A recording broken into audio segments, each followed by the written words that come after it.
Are you really telling me that a video podcast hosted by an A-list celebrity where the video has exclusive distribution on Netflix is in the spirit of podcasting? What is that except a non-union television show, my friend? What is that except a backdoor that we need to figure out yesterday? So, all of the games are rigged, and they're trying to just become distribution things in the same way that Spotify does, and then they can give us our 0.0001 penny a stream.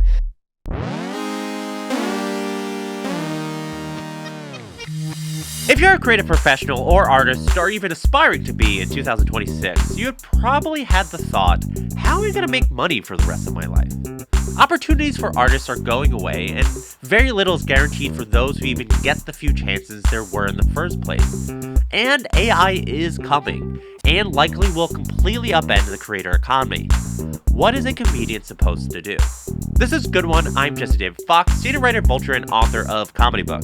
My guest today is Chris Gethard. He's here to have a conversation about how tech overreach and entertainment industry consolidation is leading to the death of the middle-class comedian. For decades, Chris was a fixture of the New York alternative comedy scene. First as a performer and formative teacher at the Upright Citizens Brigade Theater, and then with the experimental, chaotic Chris Gethard Show, which he took from public access to 3 seasons on cable. Also around this time, in 2017, he had the acclaimed Judd Apatow-produced HBO special based on his off-Broadway show Career Suicide. All the while, he was working consistently as an actor. Now in his 40s, with a kid and a mortgage in the New Jersey suburbs, he thought he was going to be one of the people who made it. But then there just were fewer ways for him to make money in comedy, and the ways that did exist offered less. Nothing drastic happened. There just was less work. Essentially, it's the reverse of the frog boiling in water. The heat just slowly died down. Luckily, he has his non-comedic call-in podcast, Beautiful Anonymous, and he was able to get a day job he liked. But Chris knows he's lucky to come up at a time around 2010 when there were opportunities to leverage new technology to grow independently at all. But, like so many people, he has learned it was all fool's gold. And he's been screaming from the mountaintops about it. As much as you're looking to get in the mainstream and play the system, know that the system more than ever right now is trying to play you, so double down on your independence. It's a message people in the industry have started to hear. And I wanted to continue that dialogue, so we're not caught posting Instagram reels on the sinking Titanic, thinking we're being noble, making how to rearrange deck chairs tutorials for TikTok. Chris and I talk about what pursuing comedy was like 15 years ago, how things got so bad, and what individuals can do to take back control. So, here is Chris Gethard. I'm here with Chris Gethard. Thank you for joining me. Thanks for having me. Ready to get into it? We're going to solve everything. Yeah, if there's one thing I'm here to do, it's fix all of comedy's problems. Before you did the rant on going down, what were you seeing that inspired the thoughts that led to it? I fundamentally think that comedy is being backed into a corner that's not good for artists. I think that's the broad strokes. And then there's a million different forms in which that takes. But I think from the big corporate players to the other options at our disposal, I don't think that any of them feel like a pathway for an artist in the way that existed even, you could argue, I mean, certainly 2010, 5 years ago. Now, before we even get into any of it, I should also say, like, I'm 45 years old and I'm past my prime. And we're going to see a lot of comments about that. And I know. But I do think you can vouch for me that, you know, I would never say that I've ever been like the funniest comic, but I've always been very, very forward thinking. I don't think you can argue that if you know my work.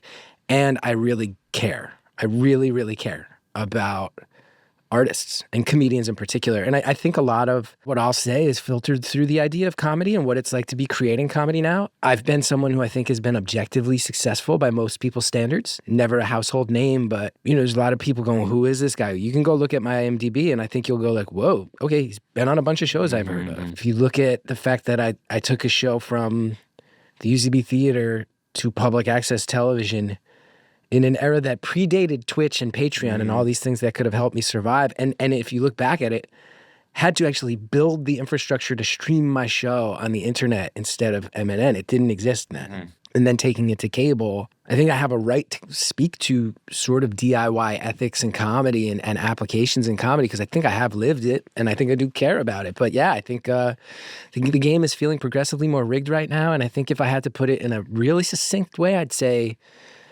kind of feels like we are being tricked into feeding a system that is going to do to us what Spotify did to musicians. I don't think anybody looks at what musicians deal with right now and envies it as far as artists go. Yeah, I think the other thing that I think beyond caring about comedy is you believe in a sort of ideal of independence Yeah. that I think you would agree is sort of being bastardized, or the language of independence is being yes. And I have believed in it sometimes to my own detriment. I should have moved to you can point at 3 or 4 times in my life when I should have moved to LA and I would have reaped the benefits.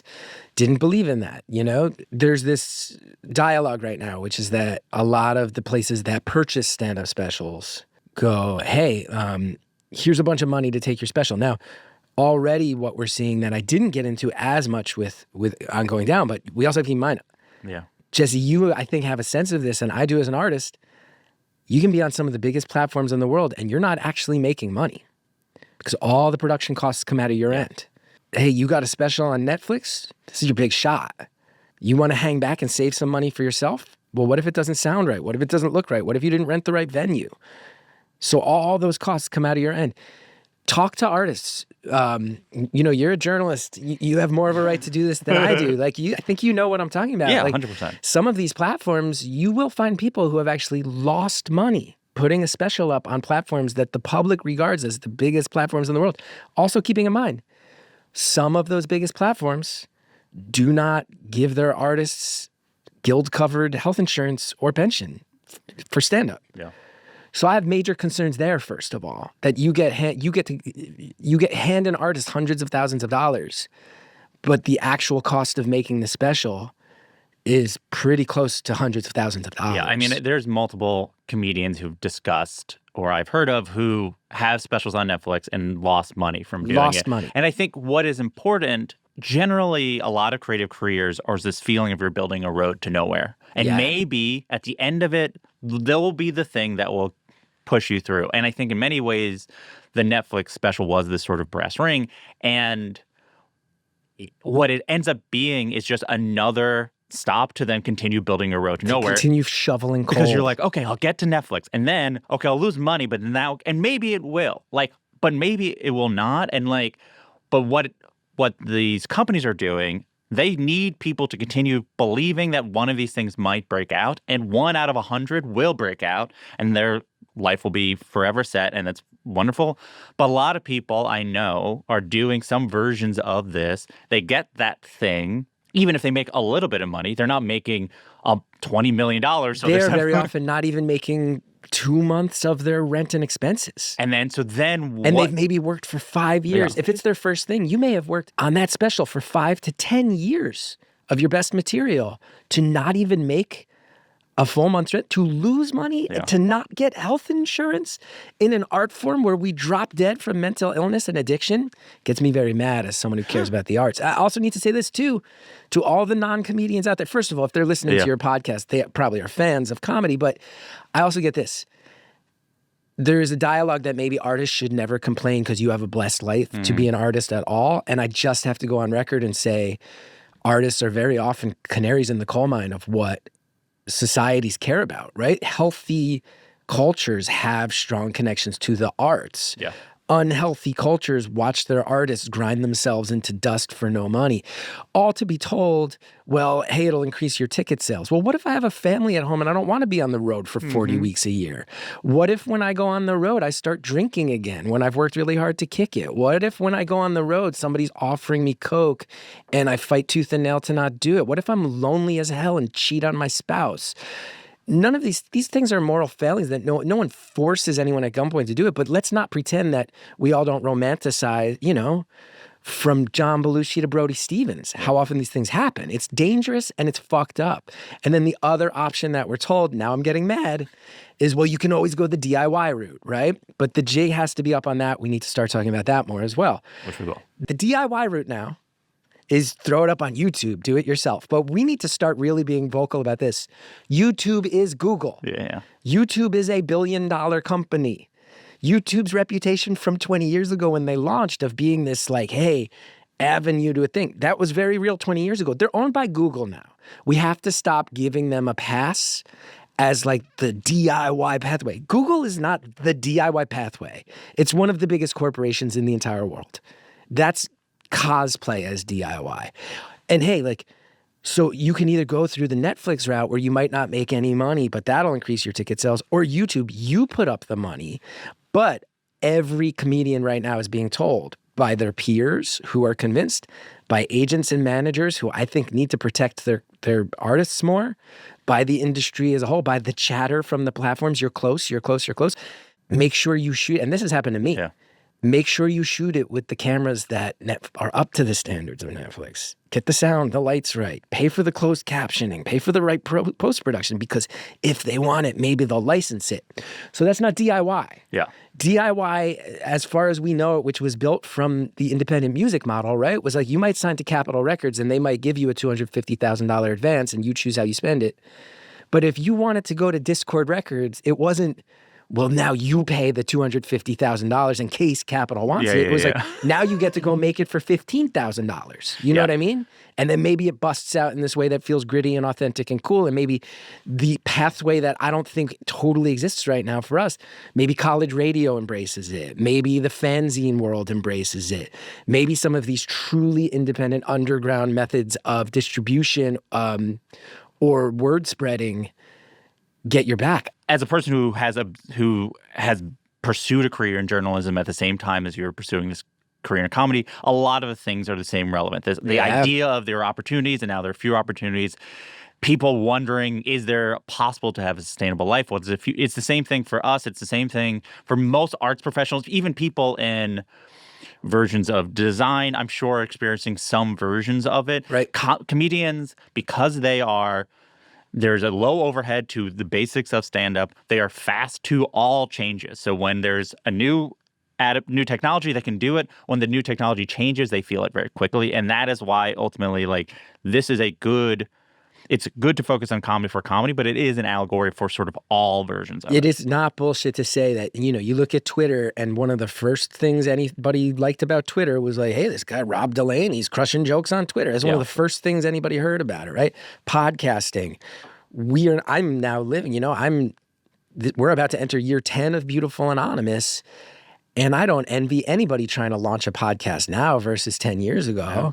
Are you really telling me that a video podcast hosted by an A-list celebrity where the video has exclusive distribution on Netflix is in the spirit of podcasting? What is that except a non-union television show, my friend? What is that except a backdoor that we need to figure out yesterday?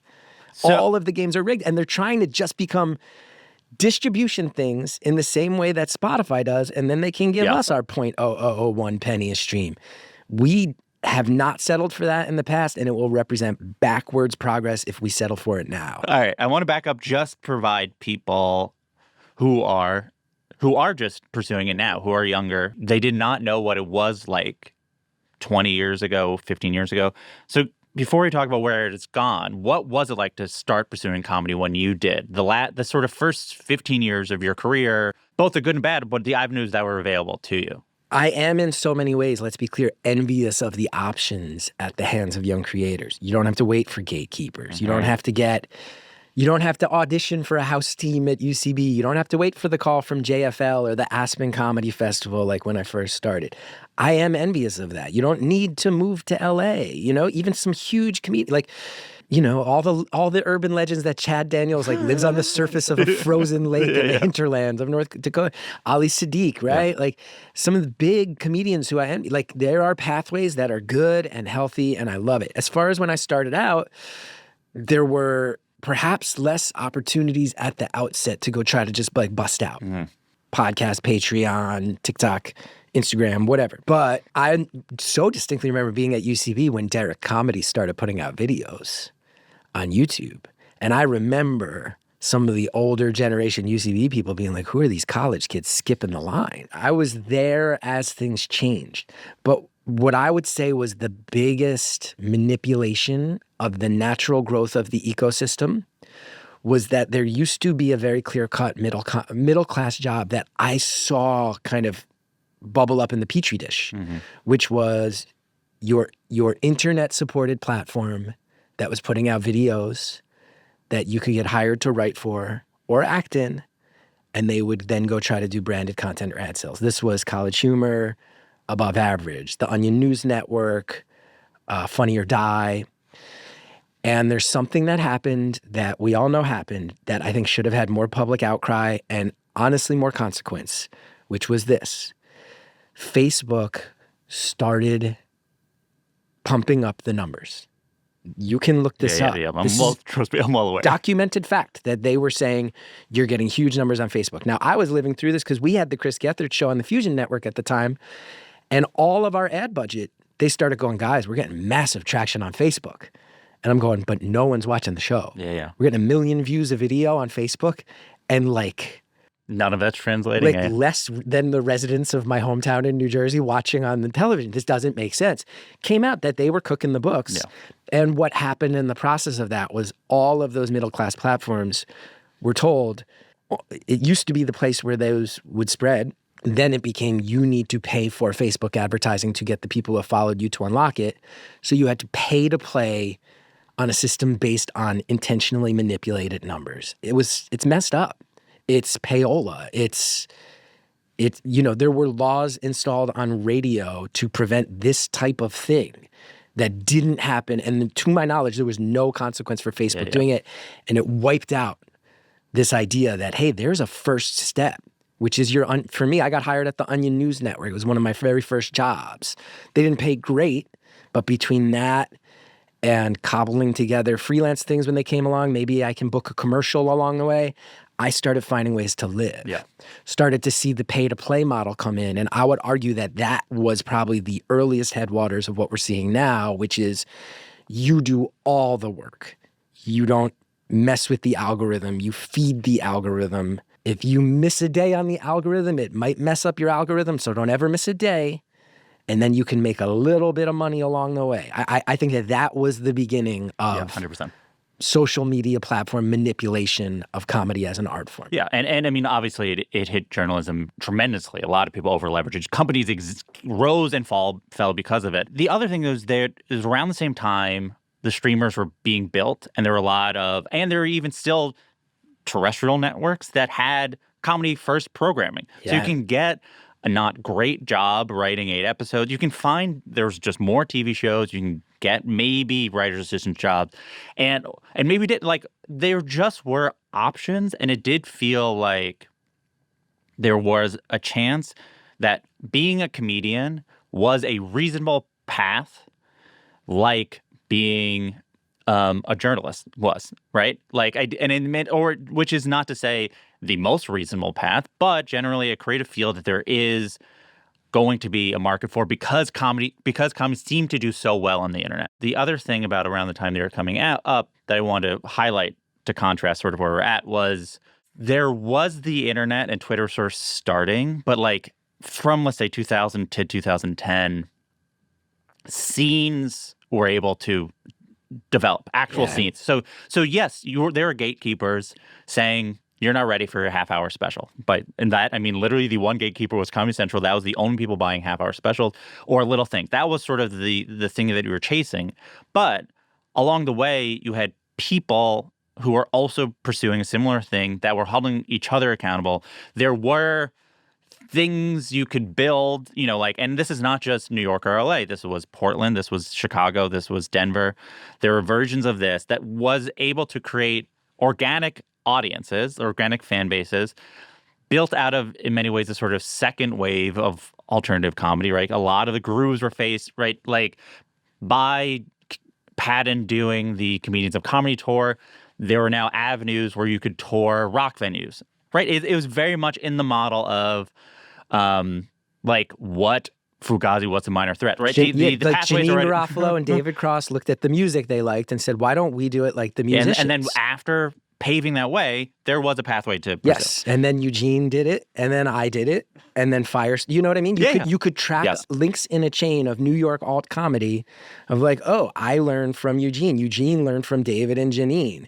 Firestone, I think, would say she got to learn a little bit more because of stuff that I helped establish, and then you started to see the alt stuff really boom, Yeah, and there was you were building a community of both fans and artists, and that was what defined a lot of the time that then the internet helps supercharge. So like, oh, you have podcasting, or sort of felt an ecosystem.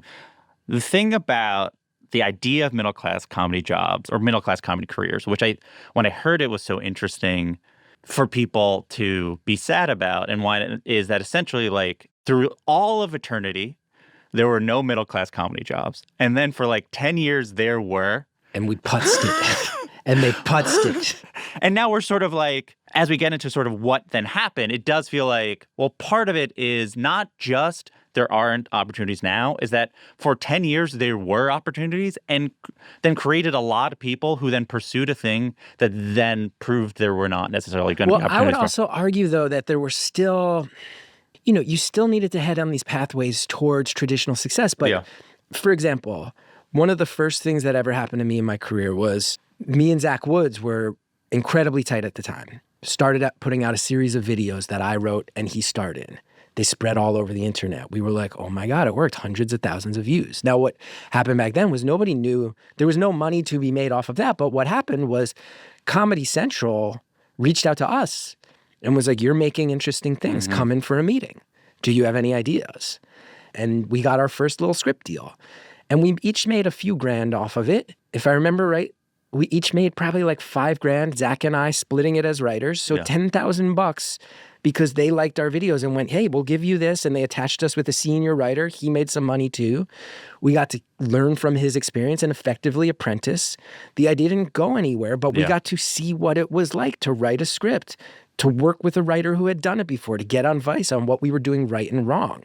I feel like right now, we're seeing in stand-up specials, it's like, make it yourself and throw it up there. Make it yourself and throw it. Well, people are putting up bad work.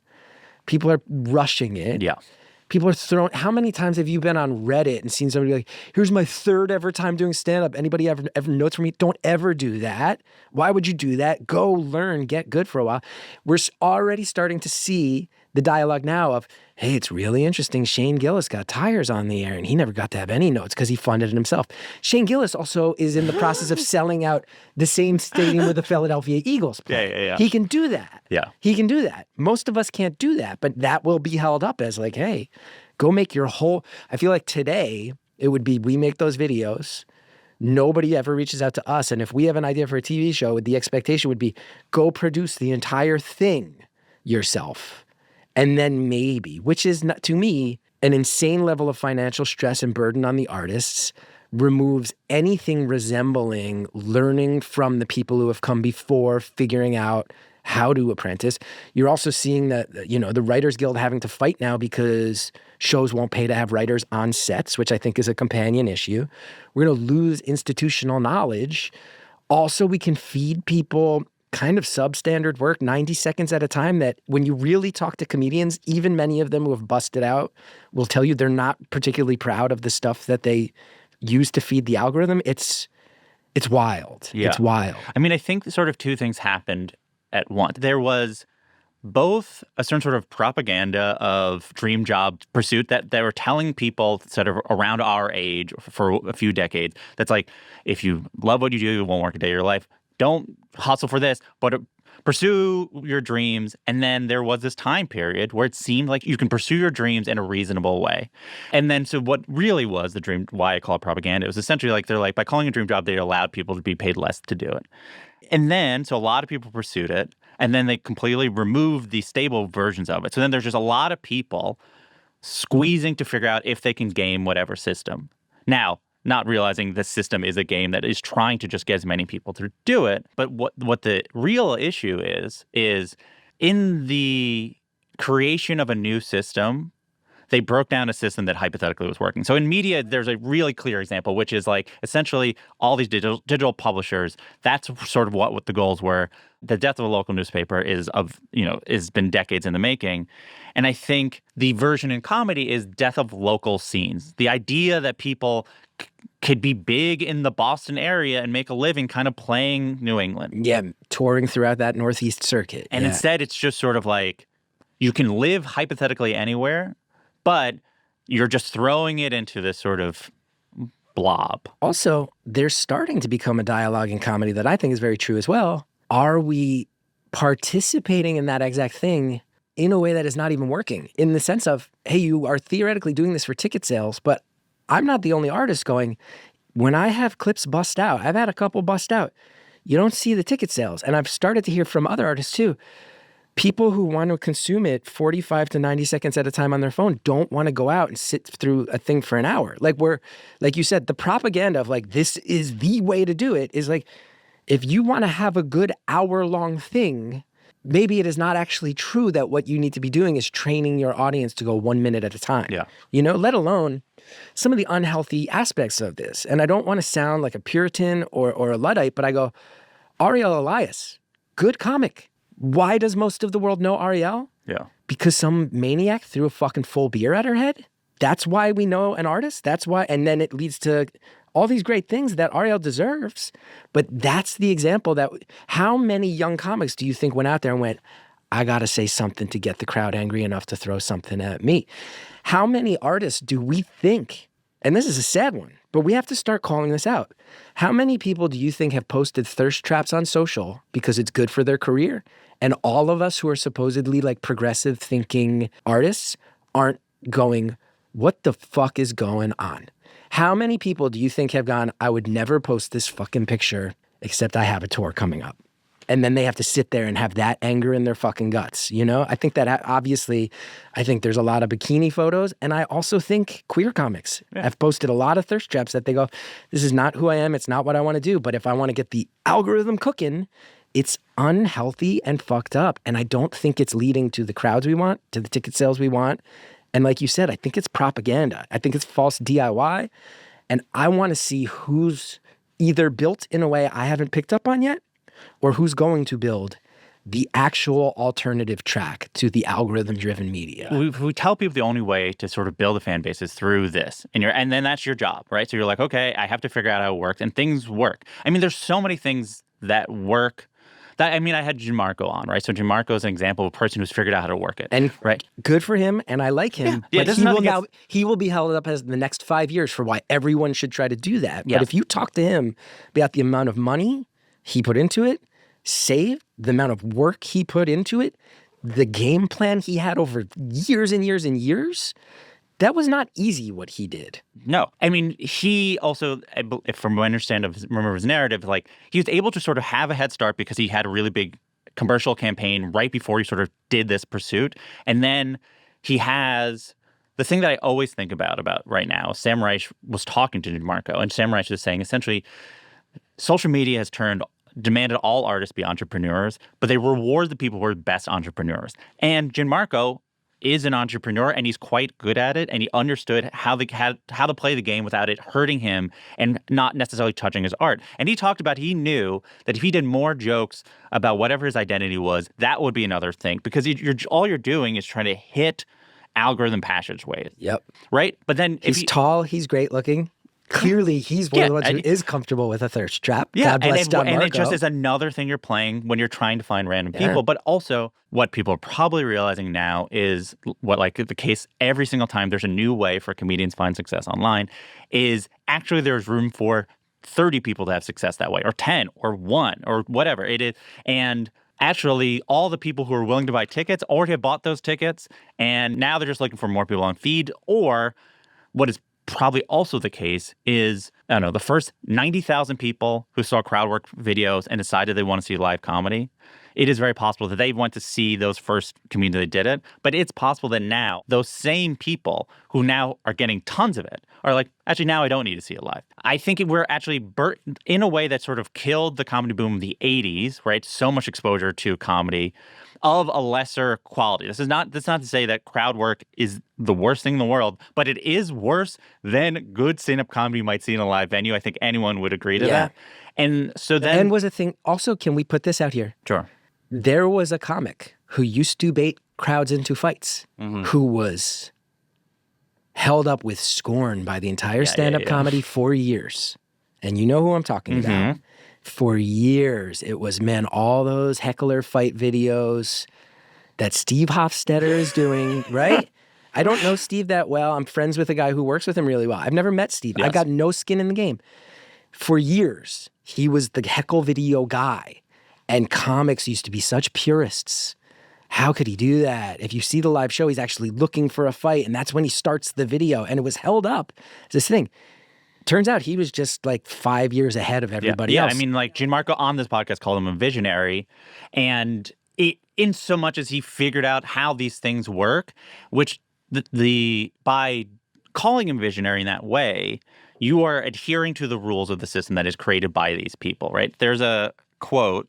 So the quote that starts the book, Our Band Could Be Your Life, is a quote from William Blake, which is, I must create a system or be enslaved by another man's, right? So like algorithms, they're built like slot machines for both creators and for the audience. And all they're doing is trying to essentially being like, work so hard and maybe you'll get a lottery ticket and maybe that lottery ticket will build to something. But really, the house always wins, and the goal is to keep you on it and to judge success by their systems. And right, so what does it mean to judge an artist by tax value systems? It means growth at all costs.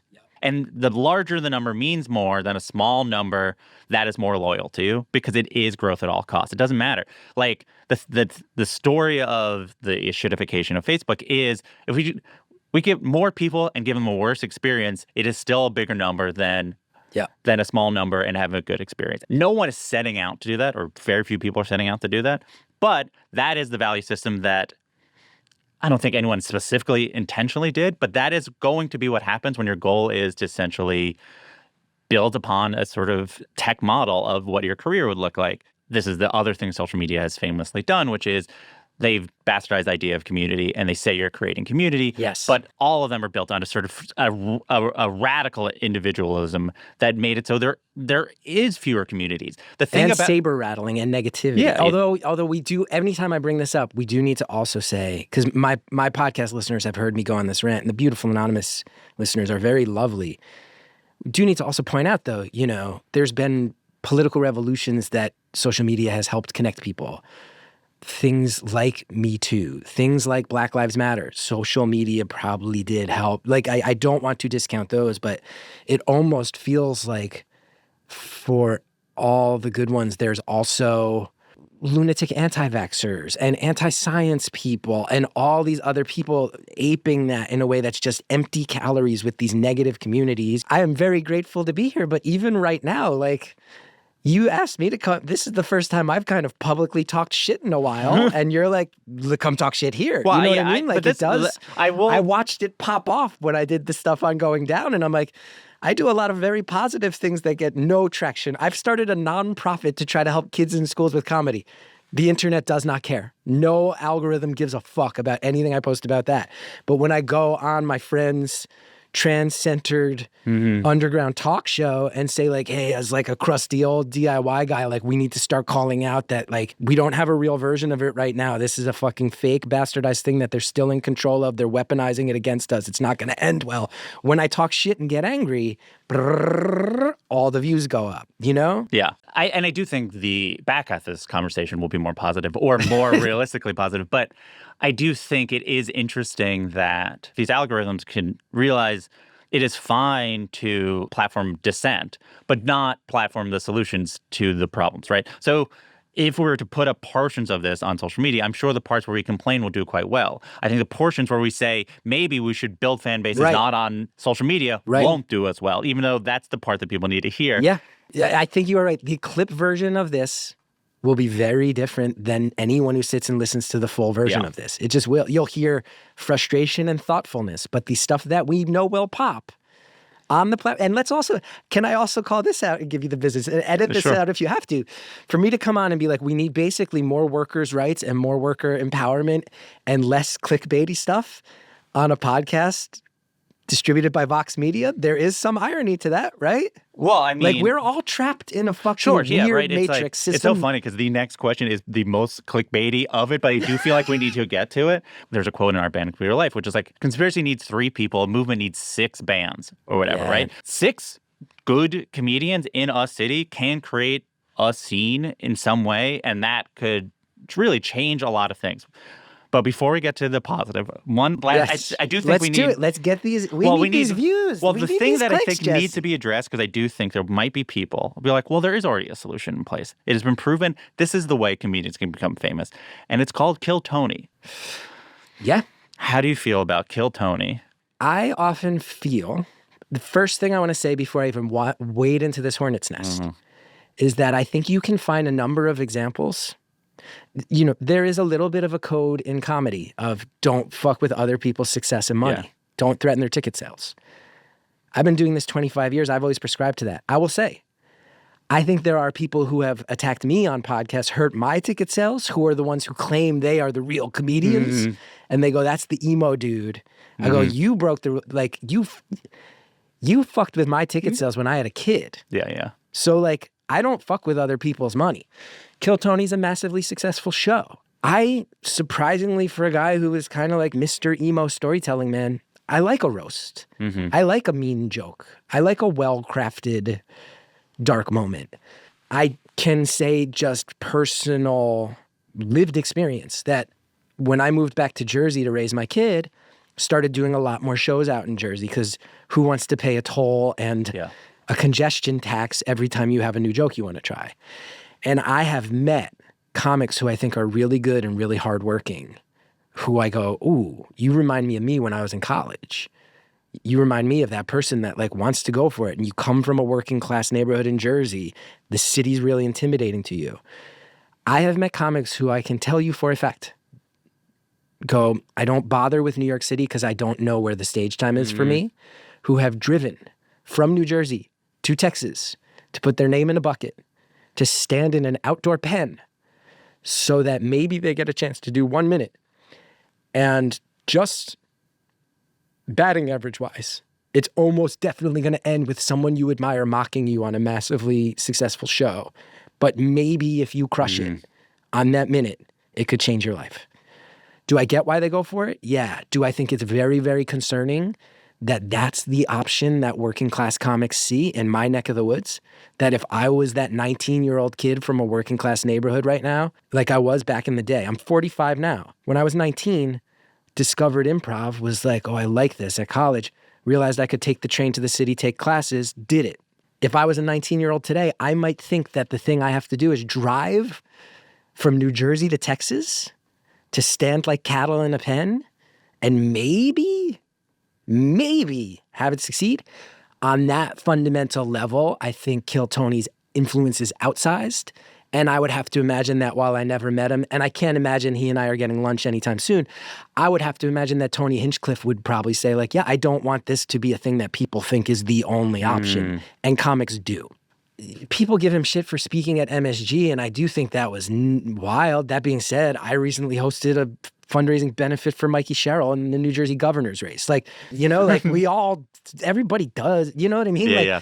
So like outside of any moral differences I have, ethical standards, I don't want to fuck with Tony Hinchcliffe's money. You know, do I hear that some of the Kill Tony comics who have been platformed have a strange hit rate of like people saying there's been abuse or horrible behavior? I don't like all those stories. As a scene, it's clearly not my scene. And I hear that there are some very, very some elements where people have not felt safe or good. That's not my good. But I can just say, comedy veteran-wise, I can say very much out loud, the mystique that show holds as the only way in is representative of how few ways there are in, and that's bad. Yes. That's bad. And it's also representative of, like, it is a perfect metaphor for American capitalism in that they're like, okay, to succeed, this is the shit you have to go through, right? You have to be brutalized for maybe the chance. It's literally go west to Texas and try to strike oil. And the thing is, just like all the other things we're talking about,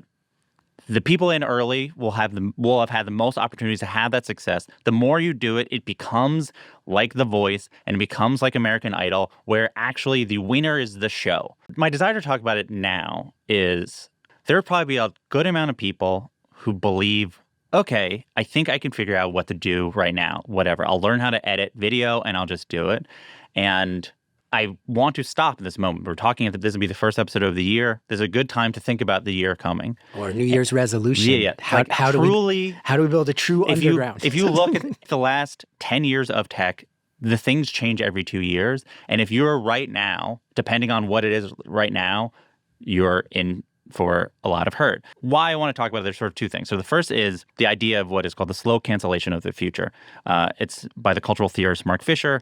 And he was mostly talking about how all music now, and when he was writing 10 years ago, has to be remixes of old music. And so I will quote him because I think it's relevant. So, the slow cancellation of the future has been accompanied by a deflation of expectations. The feeling of belatedness, of living after the gold rush, is an omnipresent as it is disavowed. Compare the fallow terrain of the current moment with the fecundity of previous periods, and you'll quickly be accused of nostalgia. But the reliance of current artists on styles that were established long ago suggests the current moment is in the grips of formal nostalgia. Which is to say that, like, it feels like every comedian I talk to thinks it is a bad time. Yeah. And there's a thing in the book in Our Band Could Be Your Life, where essentially alternative rock built out of punk rock and the scenes was building for a half a decade. And specifically in DC, there was a bunch of people being like, I don't like this scene. I don't recognize this scene. There's at Discord record. Hence Fugazi, right? Yeah. So Revolution Summer. Revolution Summer, right? Yeah. So that's the thing where I think about this a lot. And I'm very pretentious about it. And I'm not trying to be comedy Ian MacKaye, but I think about Ian MacKaye a lot. Yeah, where they're like, we need to actively make some marked changes. People can't be getting hurt in the pit. Women can't be getting grabbed by kids on the dance floor. Things need to chill out. They actively made a point of saying it out loud and then going and making it happen. Yeah. And that is why I wanted to bring it up, because on the Verge podcast, they essentially talk about any time in the next 2 years. It could be tomorrow. It could be in, 700 days. The algorithms will all change. A switch will be flipped where the kind of AI we already have access to when you Google something will just be the only option you get, or basically you have to try really hard to find regular Google results, but regular Google results will be completely unusable because of AI.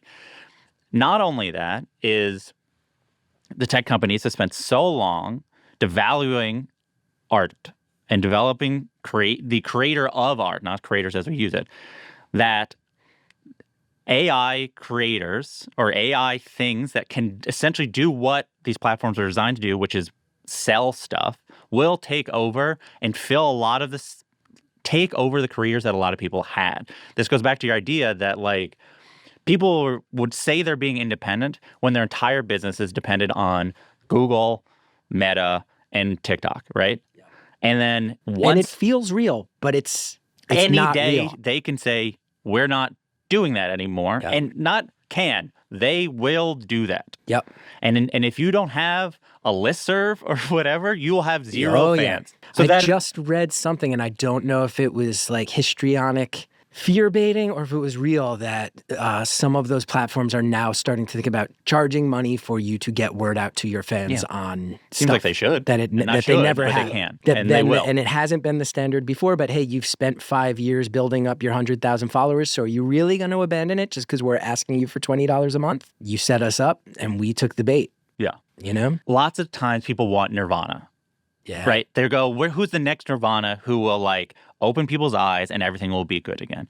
But truly, the answer is you need 10 years of Black Flag, Minor Threat, Fugazi, the Pixies, like all these things. You need to essentially, what happened in the 1980s and why we have to look back, because this is the last time something like this happened. Also, politically, it was a similar moment, which was there was no path, and people just invented the path. They turned things that were not venues into venues. They turned people who are not promoters into promoters. And they turned graphic designers into, like, all these things were done by words. Yeah.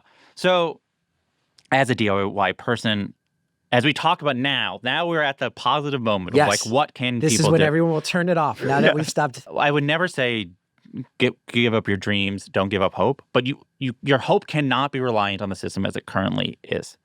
So this is what are the things, what is the first thing you would tell a comedian and aspiring artist? Well, they come to me often. It's been so strange for me to have started as like a boy wonder of the New York improv scene, and now I am old DIY uncle to the young artists. And there was a stretch, Jesse, where I was the Gethard show got canceled, and I was lame for years. Mm-hmm. People were not buying what I was selling. And now there's artists who are entering their careers with these frustrations. And I'm starting to get asked for advice as like old man DIY. So there's a bunch of stuff I would say. I have hired somebody to be like, how do I fix my social media? I'm in my 40s, I don't get it. Yeah. And one of the main things that I've been told is have it all point back to your mailing list. Get those email addresses, because Elon Musk can't buy your email list. If someone likes you, you go get them. Make sure you know how to get in touch with them personally. Have a strong email list. Prioritize that over your Instagram, over your TikTok, over your Twitter, your Blue Sky, whatever, because Twitter's the big example. We all spent years building that, and a lunatic bought it. Yeah. I am also extraordinarily interested in seeing people who make a return to physical media, things that are intentionally created to not be disposable. I think that is a statement that needs to be made more and more right now. TikTok, doesn't matter if you got 5 million views next week, they won't remember it. Your biggest thing ever, disposable. What's next? What's next? What's next? What's coming downstream, right? Who's gonna give me the physical media? And I think musicians have figured this out, right? You saw that as Spotify started taking money out of their exposure money, vinyl comes roaring back because I can hand it to you. I can sign it. You can watch it spin. If you don't even have a record player, you can still hang it on the wall. It's physical. And then what happens with physical media, right? If I make a little magazine and I sell it at my shows and I figure out how to do that on the cheap, and you keep that on your coffee table or you keep that next to your toilet, then the next person who comes over picks it up and goes, what's this? Oh, that's this artist I really like. And they're making stuff like that. And maybe you start to find the other people who are interested in things like this through the actual hand-to-hand transference of physical media. I'm very interested in seeing who's going to start an information gathering service that mimics what, I believe one of the precursor sites that float SplitSider, right? That flowed into, I think Vulture bought SplitSider at a certain point. That felt like, oh, this is sort of scene reports from different scenes and reviews of different things. I want to see who's going to be bold enough to make an actual physical, non-internet comedy breakdown. I would be so interested, and I don't know that I necessarily have the energy to do it, but to go, who's going to make a thing that if I send them $2 a month, they mail me a thing that goes, here's all the weekly shows that aren't Ticketmaster, that aren't run by shitheads, where you don't have to worry about any credible sexual assault accusations from the host. Like, if you're a person who's forward thinking and just wants to go out and have a good time, here's the physical thing, and you're not being manipulated by an algorithm right now to be told this, Who's going to do it? Who goes, I'll do the New York report, and then I know a person in Boston, and I know a person in Denver, and a person in San Francisco, and this will expand from like one legal-sized double sheet to like an actual comedy fanzine that's like, hey, if you even know about this, it means you're going to be in a room with other people who know about it, and nobody's going to throw a fucking beer can at the comedian because you found out about it through this, not that. This is not to say, like, I'm actually very impressed by Don't Tell, by Sesh Comedy, some of these sort of independent feeling shows that have used the algorithms. I don't know much about the people who run them, but I am impressed. I think there's something there that I like. Who's going to give me a thing where I go, this is so far removed from the internet that I'm unfolding it from an envelope? That would be fascinating to me. I think we need that actual alternative pathway. Similarly, I want to know the directory of venues who are saying, we don't stomach that, we don't account for it. We don't trifle with the monopolies. We have resisted being bought out by the increasing ticket monopolies out there. I want to know where that directory of venues is. I'm not patting myself on the back too hard, but I work with a booking agent who comes from the punk rock world where we fight tooth and nail to avoid Ticketmaster fees at all times. So many movements, both political and artistic, have come when people find interesting ways to control information off the grid. One of the things about the American Revolution that I got so nerdy about was that you realize part of what got it over the finish line of enthusiasm was when Benjamin Franklin insisted on building postal roads so you could send mail directly from Boston to South Carolina. It didn't have to go through London. London no longer controlled the flow of information. One of my favorite documentaries of all time is Style Wars, which is a look at the Bronx graffiti movement from the start in the mid-'70s up until the mid-'80s. And I look at that and I go, man, that is a part of the world that was forgotten. And then a bunch of artistic kids went, we exist. Like, to me, the premise behind most of it is we will not allow you to forget that we exist. I have a name. You will know my name. I exist. You can't forget us. What is the pathway of information that's a true alternative? Because I hate to bust the bubble. And I want people to keep making money. But YouTube ain't DIY. Yeah. Ticket sales through Live Nation, not DIY. Being on platforms controlled by Mark Zuckerberg, they might feel DIY today. The second he personally decides that things are happening that he doesn't want out there, they're gone. I also don't like the algorithms on this sense, Jesse, and I think you'll agree with this. I can't stand how much comedians censor their own captions.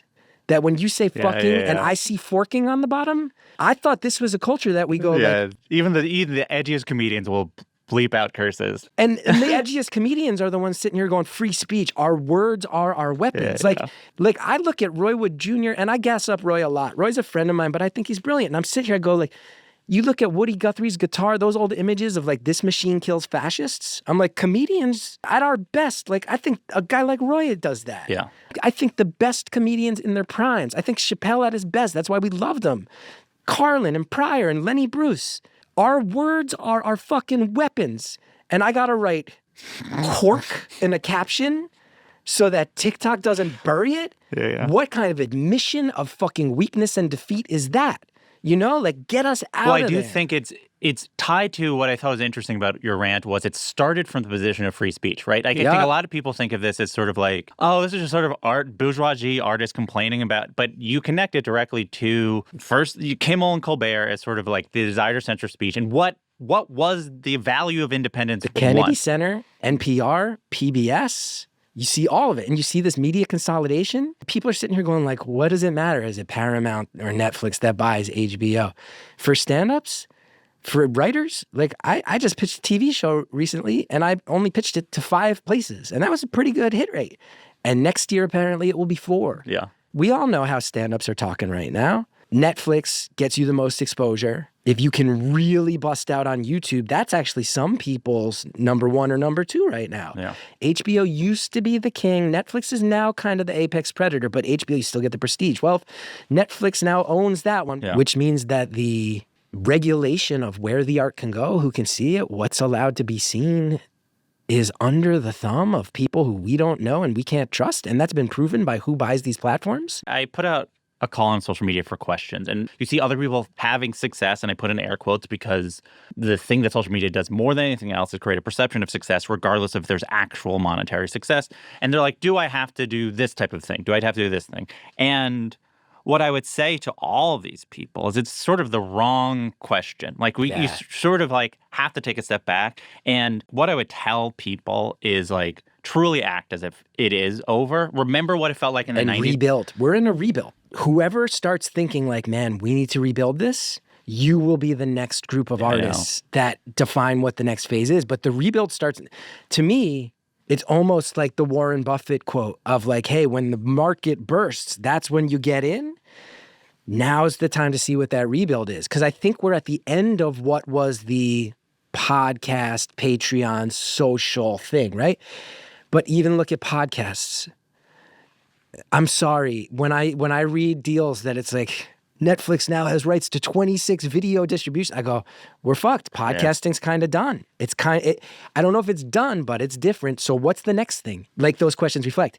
We're chasing the terms they're dictating to us, and I need to know who are going to be the young artists with fire in their guts and some anger about this, who are going to go, like, probably the greatest example we have from the second comedy boom is what Daniel Kitson has done in England, right? Who not as many Americans know Kitson, but Kitson I don't think has ever posted on social media. I don't think he's ever released a special. He has a very strong mailing list, and if you want to see that motherfucker, you go see him live, and he's brilliant when you do. He did it totally his own terms, you know? There's certainly handfuls of people who are. I think I get a lot of credit for being a relatively DIY guy who has sold out pretty responsibly in the times when I've sold out.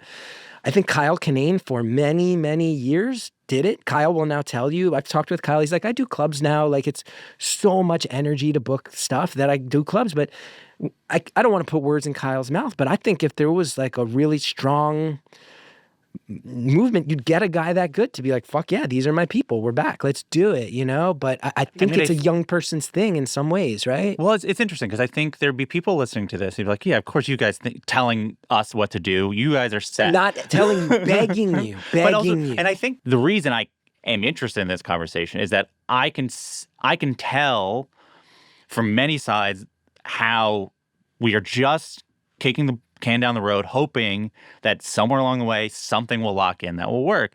But along the way, we're like destroying the things that were kind of working for it. For me, again, so people understand why I'm really not trying to sit here and go like, do this, kids. I'm not trying to be that guy. I hosted a TV show on cable for 3 seasons. I acted in roles on The Office and Parks and Rec and Broad City and a whole bunch more. Space Force and all movie roles. I was a guest writer on SNL as far back as 2007. I have a podcast that blew up for years. And when my son was 1 year old, I lost my health insurance. And I have a mortgage. And I talk to young artists right now who I realize the idea that they're ever going to own a house, they're like, what are you talking about? And they're not putting on a show. Yeah. That their reality is like, I'm an artist. I never get to own a house. I probably never get to have a kid. I want to. I want those things, but I chose this instead. I sit here and go, man, I'm not trying to pat myself on the back for the career I've had, but if I can have objectively the amount of work I've had over the years and lose my insurance and be this scared for my ability to provide for my family, what's it like for people who haven't had all those things? I know for a fact, and maybe I shouldn't air this out, but I think it'll make you chuckle. There was a stretch where we were trying to unionize Earwolf before a lot of us left. Mm-hmm. At one point, Adam Conover and I he was kind of saying, I wanted to go this way. And I'm going, Adam, this is for people like me who are losing their health insurance. And the SAG rep called me back a few months later. She was like, I want you to know that your name has now been brought up at the Screen Actors Guild as like a case study. Mm. And I'm like, why? She's like, I told everybody the story you relayed about how you lost your health insurance. And everybody kind of went and looked at the breakdown of you've been a member since 2002. You've done all these gigs. If this guy is losing his insurance, like where is the bar at right now? I don't want to make it all about me. And I don't want it to be like, these kids got to get out here and be punk rock like I was. I'm running scared. Yeah. And I've done a lot of shit and hustled hard as hell. And I've never been the most successful guy, but you can objectively look at my resume and go, fuck, that guy lost his insurance? So I have to imagine that if I'm any sort of barometer, it's so hard. Yeah. Because I shouldn't be sweating. Even the union called me and was like, you shouldn't be sweating it this hard. They even were like, the hell's going on? I'm like, you tell me. A question I got was, does one have to live in New York or LA? I think increasingly less so. And that's one of the positive sides of everything that's happening right now. I certainly think Chicago, Denver, San Francisco are strong possibilities now. But if there's one person who's giving me hope, and again, I don't know that he would like my comedy, but the fact that in our algorithmic world, Ali Sadiq is Texas-based and put out a 8 or 9 hour long special effectively, I go, that seems like kind of the most punk rock pushback I've seen out of it, maybe anybody. I really love him, and he doesn't know my name, I'm certain. You talk about somebody who rebuilt an infrastructure. That's kind of the shining example for everybody right now. Yeah. Everybody's putting out 45-second clips. I'll put out a multi-part special that pieces together as one that takes you. Yeah, and builds an audience who comes to the show wanting that. Wanting that. They don't want to heckle him. They want to hear his long-ass story. Because the alternative is, if you do succeed at doing something you don't want to do, now you're trapped. You're not an artist anymore, right? Yep. The whole goal was you wanted to express yourself how you wanted to, and now you have to express yourself in the way that they want you. I mean, what I would say to sort of New York and LA thing is two things. One, please don't live in those cities. Like, truly, like, there are so many great comedians that are an extension of, for a time period, they had scenes that we're describing, right? So it's like the first wave, there in San Francisco, this alternative scene in San Francisco became a thing, but also it's like Portland, Chicago, Denver. You need to find places where you can live cheaply, right? The era of the internet that we were talking about did not create more people who want to be a comedian. It created more people who thought comedian could be their job. Yeah. Not even job, their career. And I do think we have to take a step back and say, what if it's not that? Let's divorce success, your artistic success from your popularity and your commercial success. And that sucks. That is worse than if everything can be it. But like currently, we do not have this social safety net. Like again, I'll quote it, in our band, Could Be Life, I can't remember. There's like the goal is not to live large. The goal is to live realistically.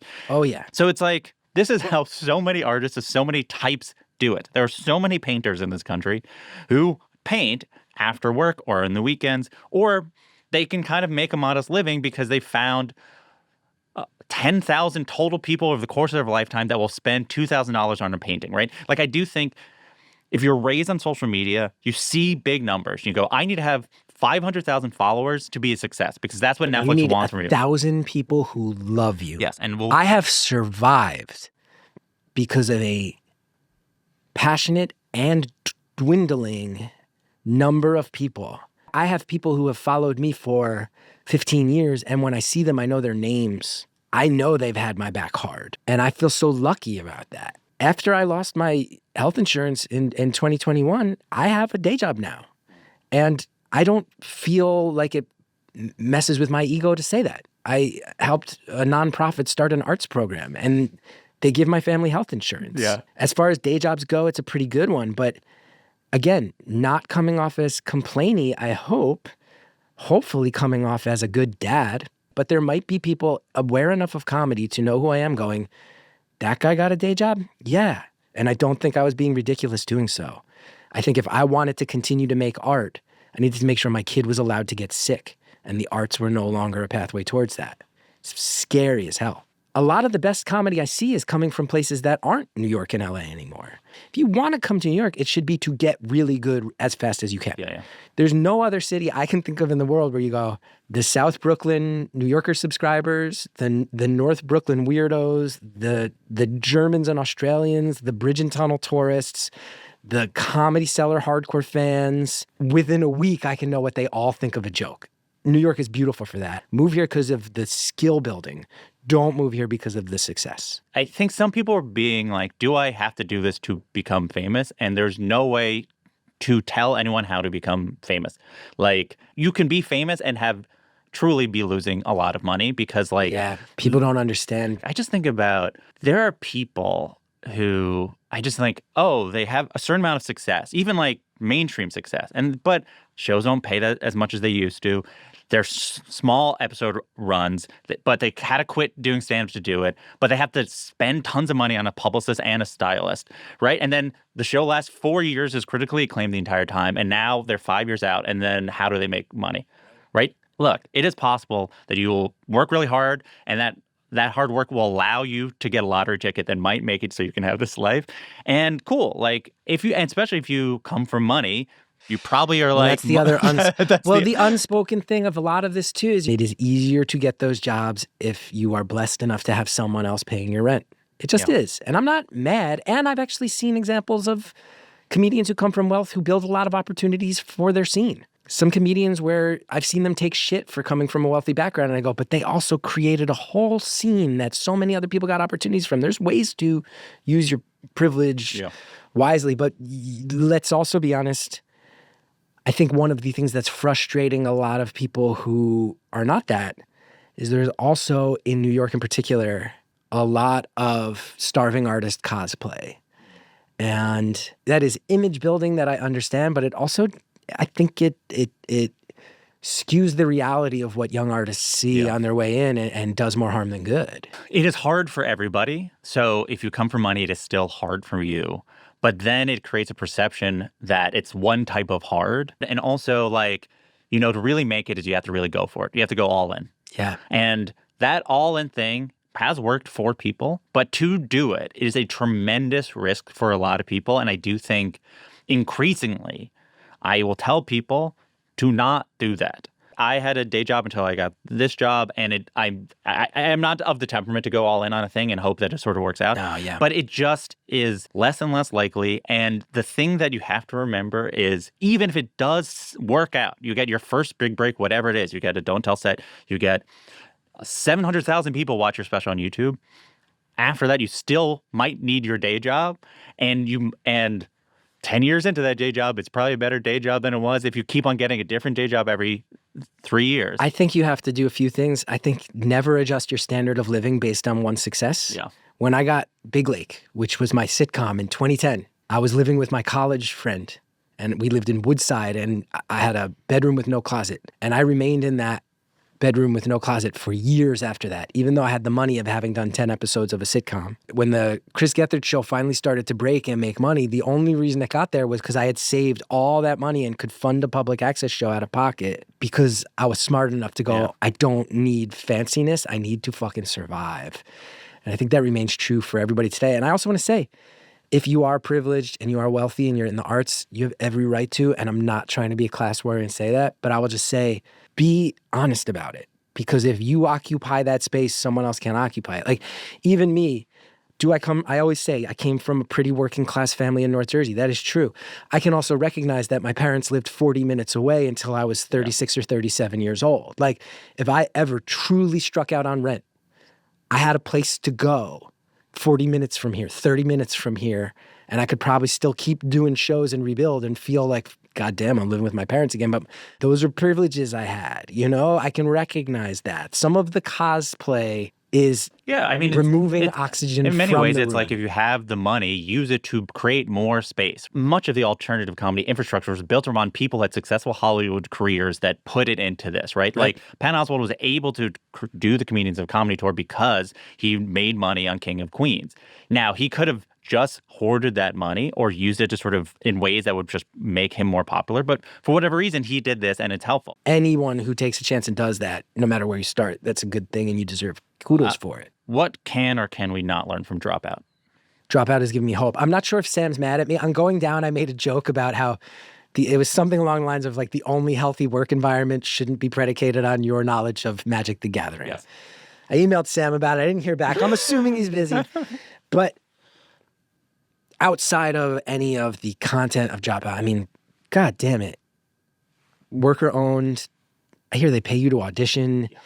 Even if you just have a minor bit part, you get a share in the profits of the company. The thing that was craziest, and when I wrote a story about them, was because they profit share to anyone they pay, they profit share to people who audition but do not get cast. Sick.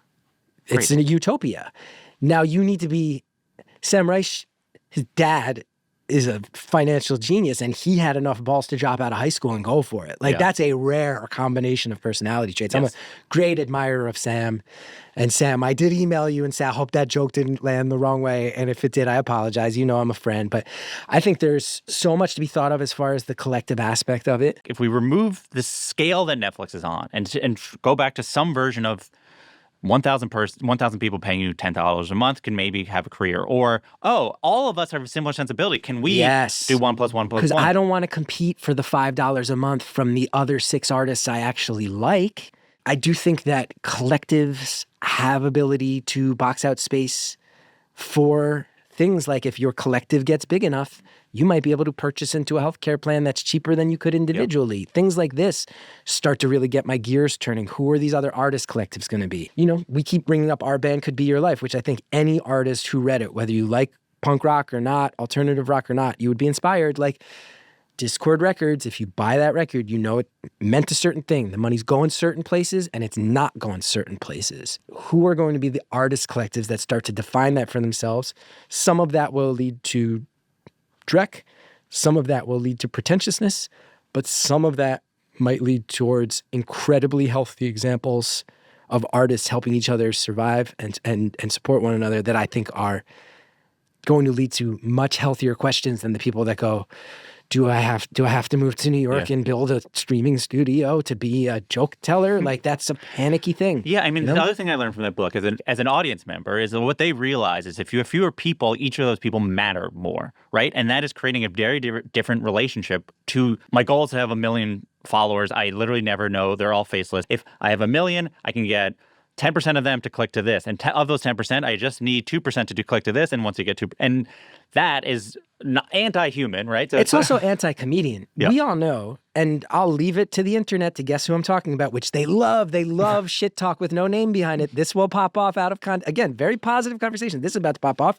You and I both know the stories told in the comedy world of some comics who are very, very wealthy right now with their 10 million faceless followers, who the story goes, and this is conjecture, this is hearsay, that they have actively said, I'll say a bunch of shit I don't believe.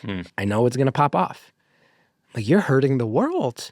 You're platforming shit you don't believe and saying it out loud and telling people, watch this work. And then it does. No wonder I'm so wary of the system. No wonder I hate it. If it's a game you can play to the detriment of your own values in exchange for money, get the fuck out of here with that shit. And we all have heard stories, and I'll let people guess. Some of them will guess correctly, I'm sure. Some of them incorrectly. But you've heard those stories too. Yeah. That there are people who at a point in their career went, yeah, no, I think I'm going to start catering to this group because they get really angry online. Yeah. And I can be the comedian for the angry online group. And it's like, it's just being the Joker, right? It's sort of like, Oh, I don't my care. goodness. The system sucks. I might as well benefit from it. The hard thing is our suggestion is harder than the suggestion of just sell out completely. Oh, right? I mean, it's easier. Hopefully you'll be able to sleep better at night, but maybe not. You know, like the person who sells it completely might have a very nice bed. And I a very lost nice my house. health insurance. I'm not as successful as I think I thought I was going to be, if I'm being totally vulnerable. I think there was a stretch of life where it felt like I was pretty close to being in the club of people who were going to work consistently, and then it whiffed. Happens to some of us. I've thought really long and hard about why. Probably some choices I made along the way. Probably some stubbornness that I can't let go of. Probably insisting on never moving to LA was a bad choice for that. But at the very least, I sleep pretty soundly at night as far as who I am and how I've made my money. So I got that. In your rant, you talk about the power of spite. My rant, my one of many. Yes. The rant we're talking about. Yeah. Can you talk about the power of spite? I think spite is ultimately a negative, but for a lot of artists, it might be the last thing you're holding on to. A lot of artists who will feel the financial intimidation of being an artist right now will quit. A lot of artists who feel like they are participating in a system that's exploitative of them will quit. A lot of artists who, like I said, go, I don't want to post pictures of myself in a thong to have to be successful. This is fucked up. Will want to quit. And if you're one of the people who goes, this system seems like it's in a really unhealthy place, it actually is making me mad enough to quit, I would say that if you can get mad enough to quit and choose not to quit, that is the way that those of us feeling that way will all start to finally find each other. And that will be the beginnings of a different scene, right? Yeah. Potentially. A question I got, and I'll read directly, was, can you make ends meet by 100% standing your ground with a liberal and progressive worldview? I don't know that I have the most progressive and liberal worldview. I am an interesting case because I think by the standards of comedy in 2011 and 2012, when I started my public access show, I was very progressive. I'm like a pretty cheesy white suburban dad at this point. I just did a show for the USO, and a bunch of people on Instagram got mad at me and were like, this is a betrayal of who you are. And I was like, I don't know, man. It's a bunch of kids who like had no way out of their small towns, and they signed up, and I got asked to help them, and I went. People were like, this is fucked up, man. You're supposed to be super progressive. So I'm getting the sense I don't have the most progressive worldview, but I would just say this. I still have to believe in my heart, you can make a living with your honest worldview. And if your honest worldview is a very liberal, progressive one, I think you can. And I think you'll find your people. Like, I'm always so impressed by Kate Willett. Kate Willett is a comic that every time we do shows together, I'm so happy to see Kate. Kate is pretty much a communist, I think, if you talk to her, you know? And I love Kate. I think I'm progressive and liberal, but I wouldn't say it's the defining aspect of my approach to things. That being said, I'm also like a literal elected union rep. So in some ways, maybe I am more than not. But like, my point being, if it's engineered, maybe not. If it's honest, sure, people sense honesty. People sense authenticity. If you're making a calculated move of like, maybe I can corner the liberal progressive thing in the way that some of the Kill Tony guys managed to jump on a more conservative bro culture, you're calculating that might work, might not, but it's not that interesting to me. The question is not what should my worldview be, it's what is my worldview and how do I make the jokes that either connect with the other people of that worldview or, more challengingly, explain that worldview to the people who don't currently get it and invite them in to understand you a little bit. If it's honest, it's honest. If it's not, it's not. All of the calculating, how do I calculate my worldview to work? This is algorithmic. That conversation doesn't happen before the algorithm, I don't think. The thing that I have thought about a lot vis-a-vis this question, and again, the founding or the creating of the alternative music scene in the 1980s, is a lot of those bands were really political. Some of those bands were not political. Being political was beneficial to some of the bands because that is the cohort they built. Being not political is beneficial to some of those bands. But I do think social media had, for one reason or the other, convinced people that your scene needs to be homogenous to a political worldview. And this is not to say you must have fascists in your alternative comedy scene or you suck or whatever. It's just to say that, like, it is maybe not the best way to bind a community together is by having one clear worldview. And that is, and in the history of community organizing, the organizing part was combining different worldviews. And I think, like, a lot of how the alternative music scene was built was there were, like, the punks who were, like, there were Hollywood punks and there's, like, Southern California punks, and they realized they both liked Black Flag, and Black Flag got to succeed because of a combining of disparate punk groups or whatever, from what I understand. And I do think, yes, you should be true to yourself as an artist, and I do think social media is asking you to not be true to yourself as an artist. But, like, I would say, like, tech is hurting everyone's life, including moderate people. And you can create a scene that is in opposition to the way in which social media is infecting comedy. That does not have to be everyone has the exact same beliefs about whatever specific political. I would really, as an artist, resist the urge to calculate from the start of your career, how do I become an archetype or an avatar for blank? Yeah. That is not an enviable role. And I think the question's probably being asked on some level because some people have, in recent times, run towards a perceived conservative, bro-y version of comedy and become the avatars for that. Even if they do not espouse the political worldviews, they definitely have figured out a way of massaging how they present themselves. I mean, some people just actively, who, let's be honest, weren't making money before they did that, making a lot of money now and went, this is my way in. You're also seeing an interesting thing now where some of the bigger people associated with that world, we're watching them realize this might be fucked up, and you're watching which ones are able to separate themselves in a way that's organic. It's interesting. It's interesting times. But I'll also say this, as someone who's way more lefty than righty, certainly, there are certainly comics who have made their whole thing, I'm the progressive comic, where I go, that is comedically insufferable as well, if the jokes aren't there. Yeah.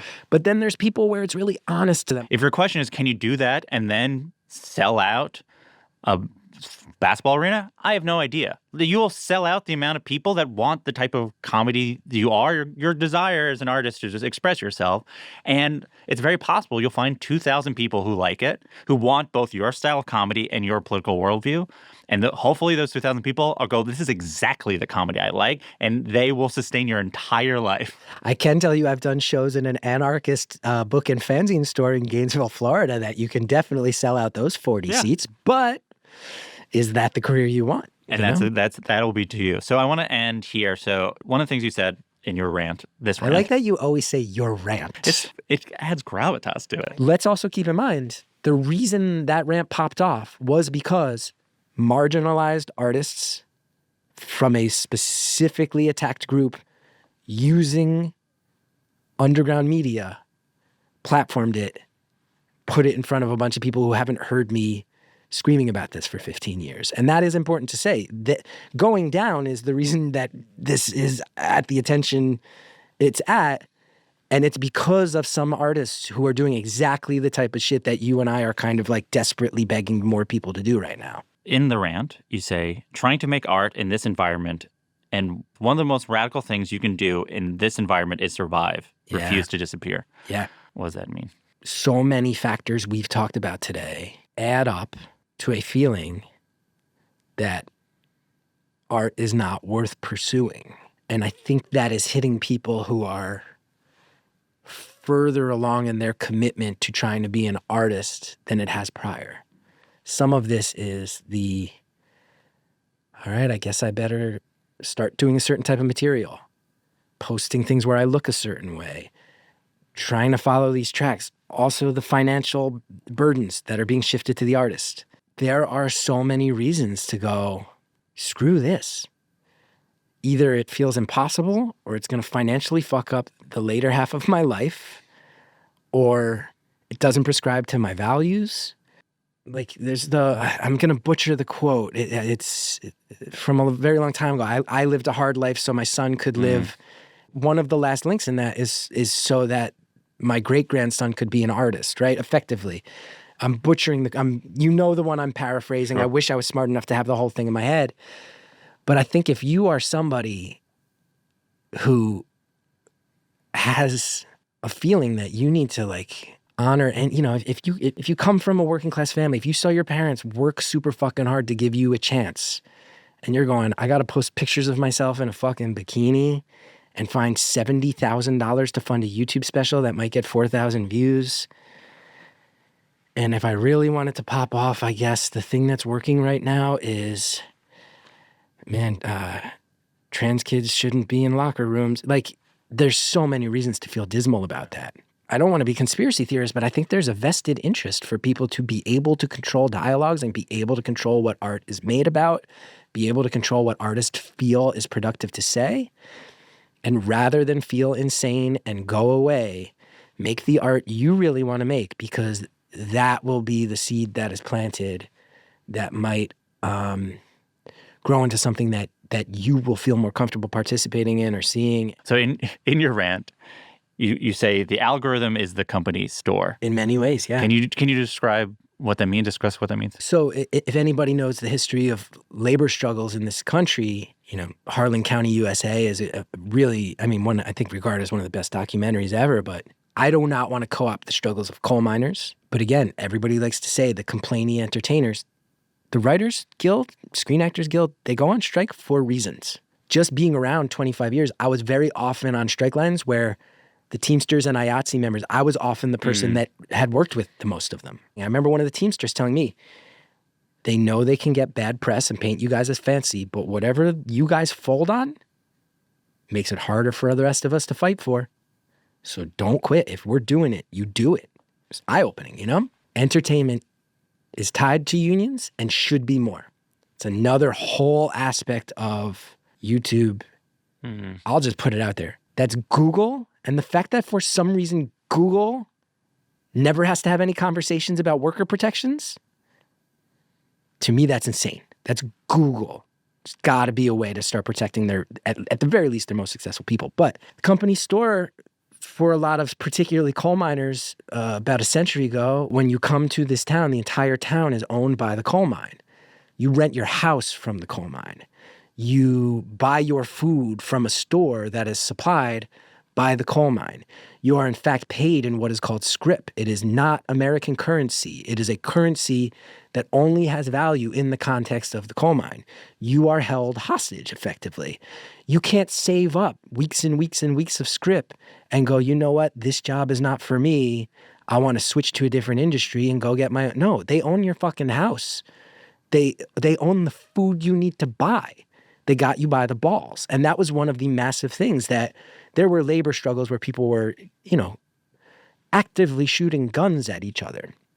Strikebreakers sent in to knock heads and kill people.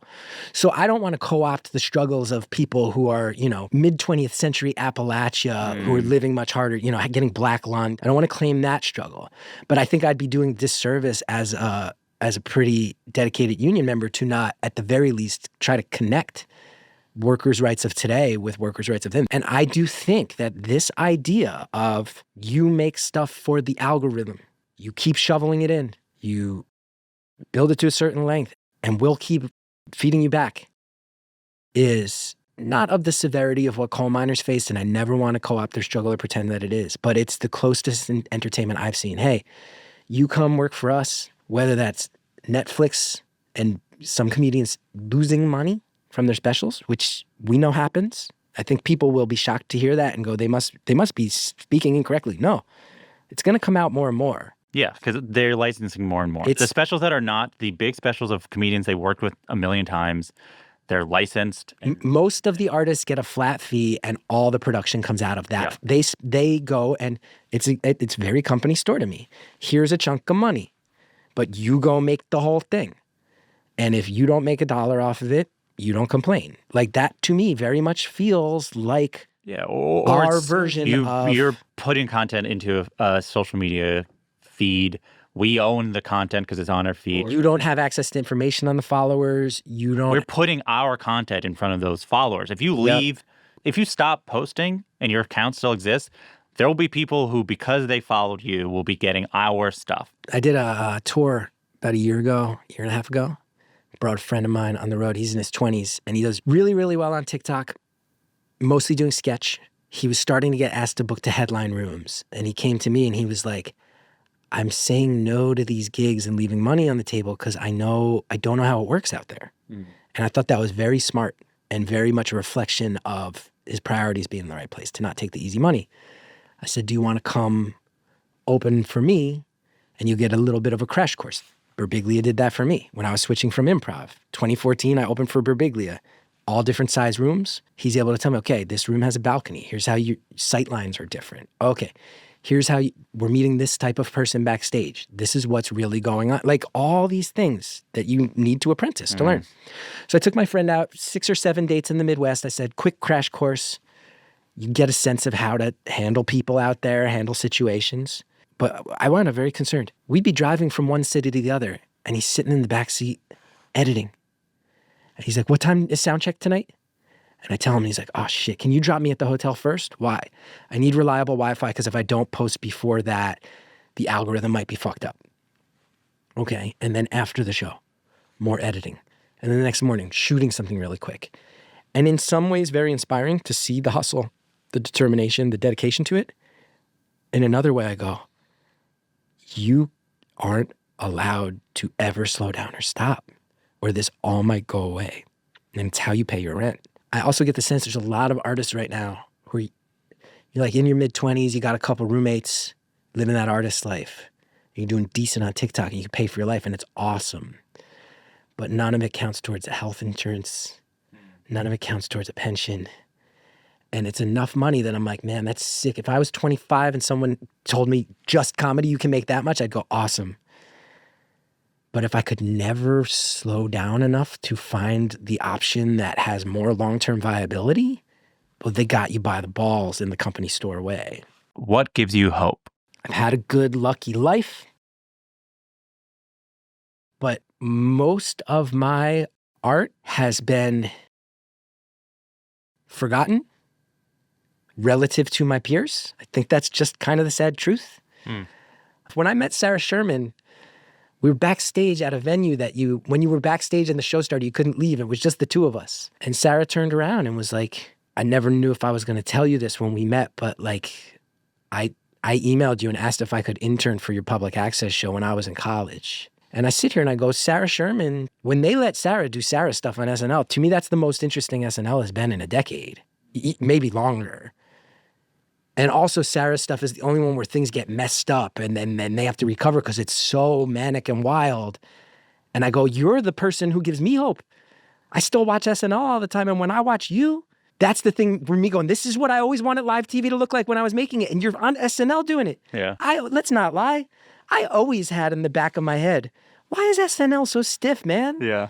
Let's do live TV that looks fucking chaotic. It's live. You can do whatever you want. And I go, and now Sarah's sneaking it in. I'm not saying Sarah's doing that because of me, but the fact that Sarah watched my shit and now I get to watch Sarah, I go, you meet other artists who have made art you like, and you find out that they gave a shit or on any level were inspired by what you made, it is its own fulfillment. The largest stand-up crowd I've performed for was 12,000 people. I can say very, very honestly that show gave me a dopamine kick, but it doesn't come close to meeting people who are doing cool shit now, who are like, we understand that like we're on the same family tree. You know what I mean? And even some of my favorite artists now, Like, I think Martin Urbano should be one of the biggest comedians in America. It makes absolutely no sense to me that he's not. I've been saying this for years. I think he is a wickedly funny joke writer. I think he's the only joke writer I know that ever approaches like Jeselnik's ability to twist and turn something dark. And then on top of it, he has a whole clear cut, very confusing but clear mission of also targeting that towards bro culture, masculinity, do your own research types. I'm like, how is that not one of the biggest artists in the world, you know? But I will say, if Martin stopped making art because the algorithm doesn't quite get the layers of what he's doing, what a shitty, sad reason to not have those brilliant fucking jokes in the world, you know? And it's the type of thing that I go, there have to be 10,000 people out there that want to give Martin Urbano their money. There have to be. And I feel a little bit honor bound to be like, I want to be someone who shouts to the hilltops of like, can we please build the infrastructure? So guys like him and Zach Reinert out in Denver, who I love, and the best of the clowns, the whole clowning thing is coming. Ethan and Gigi and some of these people. I love Chicken Big. These guys, Chicken Big. Do you know Chicken Big? I don't know Chicken Big. Chicken Big. There is no place for the algorithm for Chicken Big, but they're building sort of like immersive comedy experiences for the audience. There's got to be a way for an infrastructure of people who don't give a fuck about TikTok to find these people. It has to be. Thank you so much. I'll try to be more succinct, Jesse. I apologize.